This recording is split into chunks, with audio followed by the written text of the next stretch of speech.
Good morning. Welcome back to A Day in the Life.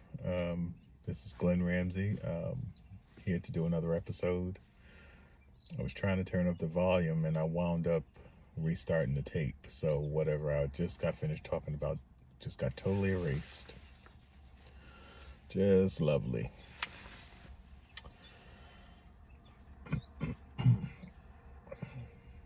Have you ever had a situation where, as a manager or supervisor, um, you hesitate to take time off for fear of your team, going awry, doing things that causes bad press for your team, or causes problems for you later to have to fix. So much so that it keeps you from actually taking time off. This is just for managers and supervisors who are listening. Because I've had that happen many times, and it's kind of sort of kept me from taking time off, because sometimes people just don't know how to act when the manager's away. I mean, I've had a few situations like that since I've been out. Now, I've been out for the last 4 working days. Thursday of last week, Friday, Saturday, Monday, Tuesday, actually 6 days. It's Tuesday and Wednesday. And today is Thursday, so I'll be going back in today. Celebrating my 30th wedding anniversary. Went down to Atlantic City, enjoyed some time with my wife. Much needed time. Did some gambling, did a lot of eating. We stayed at the Borgata, one of the high-end hotels down in Atlantic City. I didn't realize how expensive that place was. Now, we're just doing window shopping, and my wife loves to window shop, so she goes into one of the stores, and we look at a regular thermos that has Borgata on it. I turned that sucker upside down. The price for that was $64. Then we went into another store where they had some backpacks. I turned around the tag, $595 for a backpack. Makes you wonder what's in the backpack. You got speakers, you got Wi-Fi set up, you got all these things in it. You got a spot to put your phone in there so you can watch TV. Your little spot open up. Speakers. What else could it possibly have? Computer set up.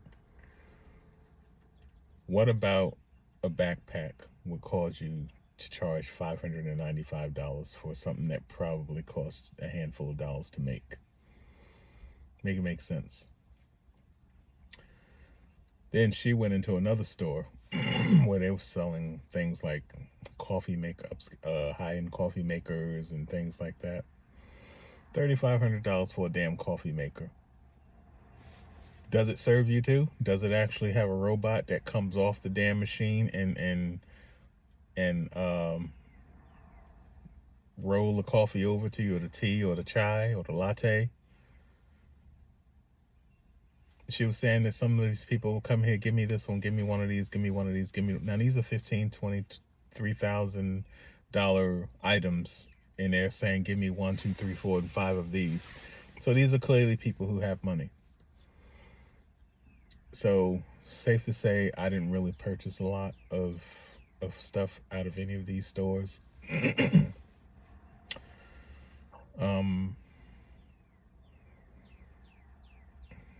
For the place to be so high end, the bed that I was sleeping in was so soft, it was hurting my back. I couldn't even stand. I had to get in a soft chair with the armoire type thing where I could put my feet up.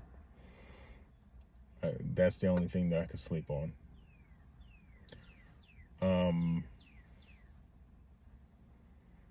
Stayed there for 3 days, and then we left. Got home yesterday. It's good to be home. Okay. Now, dealing with work issues that I'm going to have to deal with today. I have a team member who's had 2 no-show, no-calls. One of those no-show, no-calls, she claims to have had an excuse or a doctor's note or a discharge summary that I never received.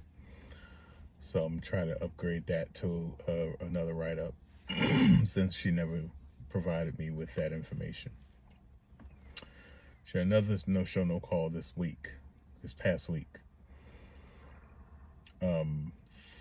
Last Friday I was out of town.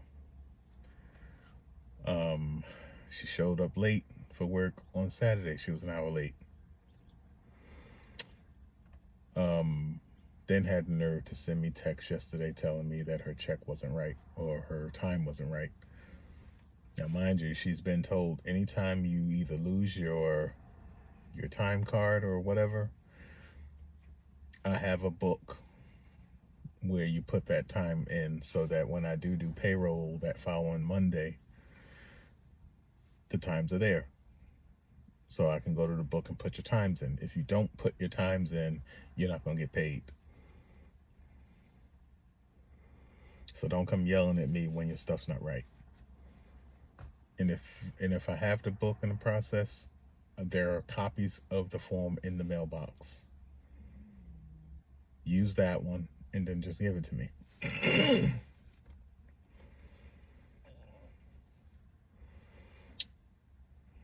Then I have another situation where another team member, I was told, made a statement while she was at work one day last week, probably Thursday, either Thursday or Friday of last week, talking about she was so high. Now, we deal with patients on a daily basis in a hospital. We're an outpatient lab, and we do blood draws. You have no business having a needle in your hand to stick anyone if you're not of sound mind. If you're inebriated in any kind of way, you shouldn't be seeing patients. Listen, I was told that you made the comment that you were high. Look, I'm sorry you're going through what you're going through, but there's no fucking way you should be seeing patients when you're that under the weather or you're in that situation.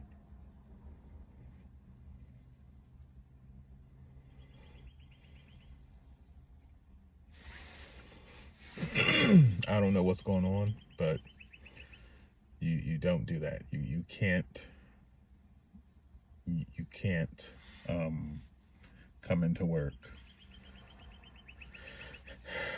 in those serious situations and do that.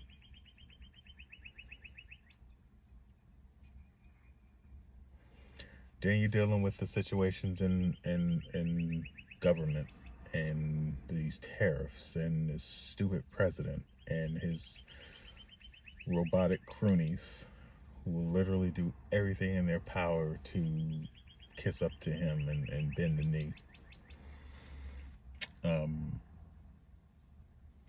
I just don't understand how Americans are that twisted that they're willing to tank the poor and the middle class people for an ideology that is geared to the upper middle class and the rich.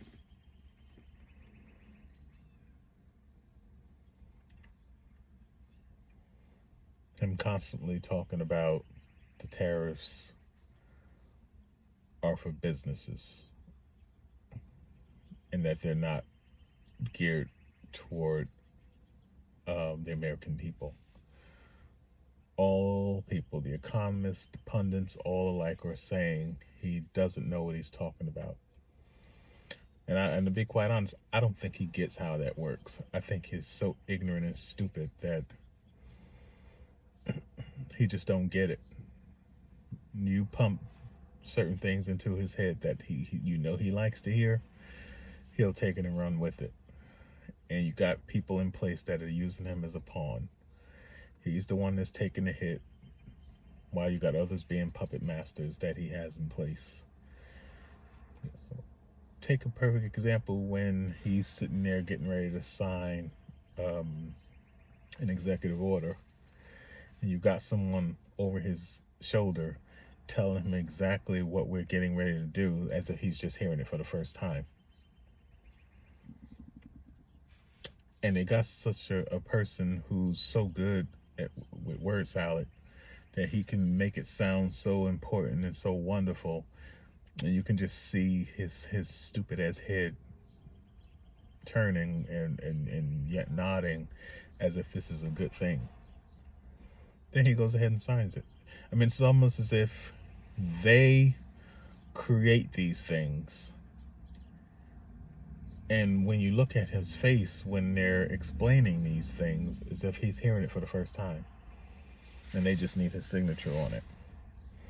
These aren't things that he's asking for. I think these are things that they're doctoring up and coming up, conjuring up, and he's just going along. This is part of the whole Project 2025 plan. They're going to wreak havoc for the next 4 years, and we can't do a damn thing about it. Now, the only thing that I can see us doing is when the elections come for congressional elections in 2026, we got to get some of them out every opportunity that we get. And then in 2028, go after some more. And at the same time, that's time for the presidential election again, and you got to vote Democrat. You just do. But I think what I'm going to wind up doing is going from Democrat to an independent, so that I can vote for whoever the hell I want to vote for. It doesn't make no sense for me to be a Democrat and I'm voting Republican or Libertarian or Green Party or whatever. I do know that I'm just sick of what's going on. So we'll see what happens. The gas prices are still down, at least around here. They've not gone through the roof yet. Food prices are still up. And I think as long as there's a hold, probably because there's a hold on the tariffs. If there's not a hold on the tariffs, they say it usually takes about a good month for you to feel the effects. Some things you still have tariffs on, but there are other things. Now, things like your automobile parts,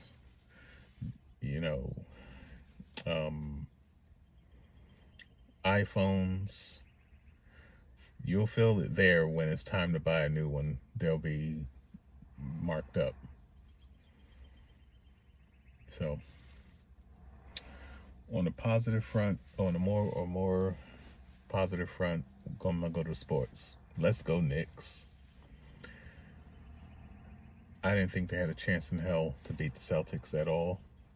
It's still not over yet. The Celtics aren't dead, and they're not going to be dead. I think this is going to go at least 6.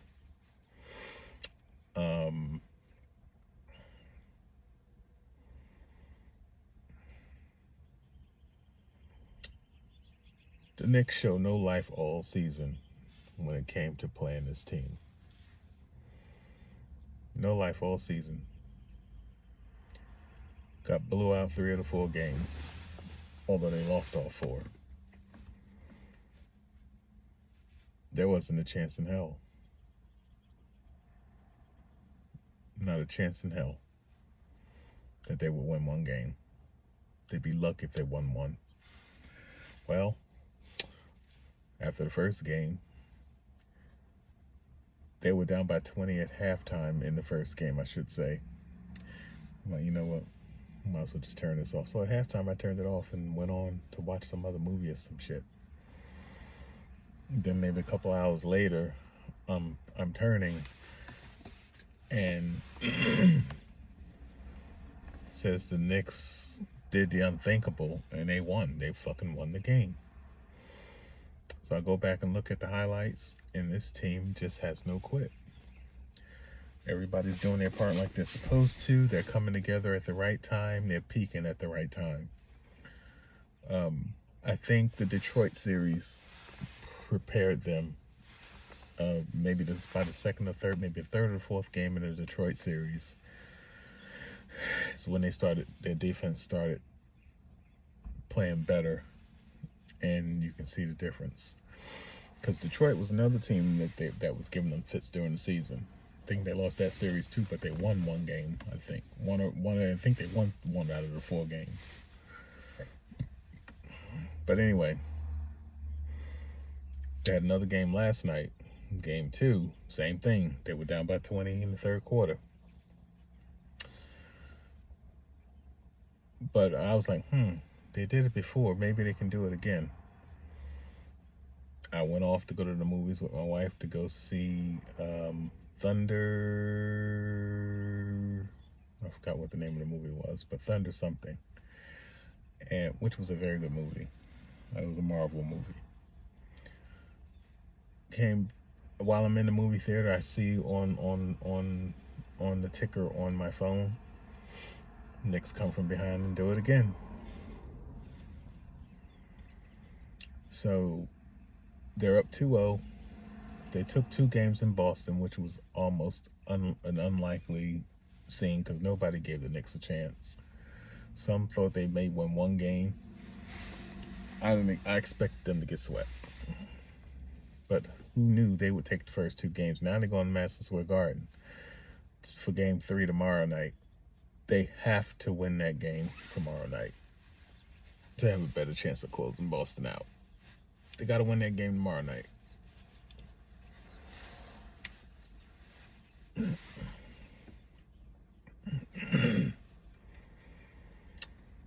Then let's talk about my Cowboys. The draft was amazing. Everybody was questionable about the first round pick, Booker. But the more they're talking about him, they think after maybe a couple of years he'll be an all-pro. So according to the experts, it wasn't a bad pick. Then you pick up a couple more linemen on the offensive side. Then you pick up a couple of defensive linemen. Then you pick up 2 running backs. A thunder and lightning type situation. They're really high on this blue kid. They fixed the O-line. Then they finally went out this week, over the weekend, and got the number 2 wide receiver in George Pickens. What a pickup. Our concern is his behavioral situations. If he can stay out of trouble, he's going to be the welcome addition that Prescott needed and that CeeDee Lamb needed on the other side to give him some space. I think he and CeeDee are going to eat this year. I see this as being a year where both receivers will be over 1,000 yards. This is going to be another high-octane offense because I can see what Detroit has. I can see Dallas being that, and maybe this coming season. You got Martin out. He retired. He was old.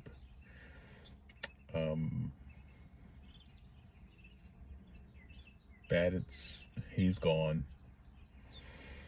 You got 3 Tylers in there and a Richard Steele. Then you went out and got another defensive end who's a rush specialist who can bend on coming around the corner to complement Micah Parsons. You went out and got another defensive back who's long and lanky.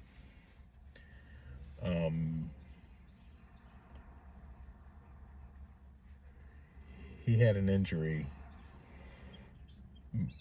but we're hoping that he's going to be ready to go come starting season to complement Diggs on the other side. Diggs' time is running out here in Dallas because he's been subpar the last couple of years. Then he also had an injury. Bland is probably going to wind up taking over that starting role if Diggs doesn't improve.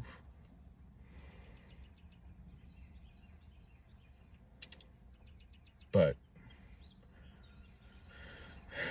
I think our season for next year went from bleak to hopeful. Now with all these additions, and now there's talk that they may be adding someone else. We'll see.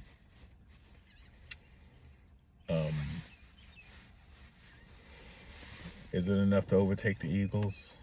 I don't think so, because the Eagles are still loading up as well.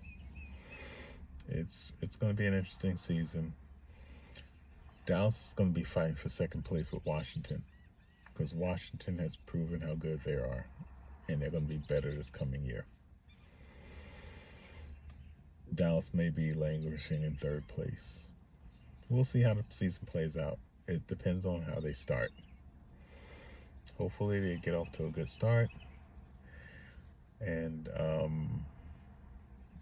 I'm looking at least 10 to 12 wins. That's all I have.